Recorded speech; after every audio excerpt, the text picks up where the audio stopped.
xalani iyo dulcadde Minneapolis Minnesota St. Cloud bay joogaan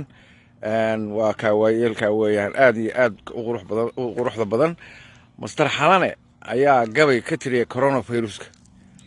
xalanow coronavirus-ka markaad gabay ka tirisay bal gabaygii iyo tuducii aad ka tirisay noo sheeg horta gabay fiican ma tirin oo aanu nin gabaya amihi kolka hore gabaygayguna wuxuu ku yimaadaa xaaladda kolkay jirto uu yimaadaa gabayga aan tiriyo waxa weeye culimada dadkii kayday ee kutubihii xoortay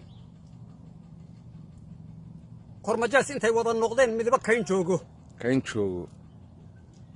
iyo kuwa qaraabto iyana midba koox haysto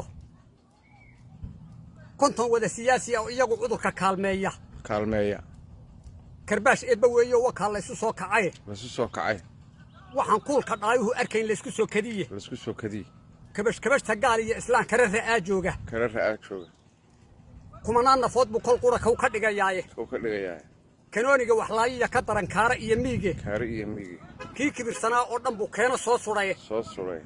koolada afkay lagu xidhaan lagu kalsoonayne ku waliba kabtu seexan jiray la isku karantiiliye sida awr ku loo ooday buu kali randhaadhaaye adiga wax kaalmeeyo oo kara ilaahowe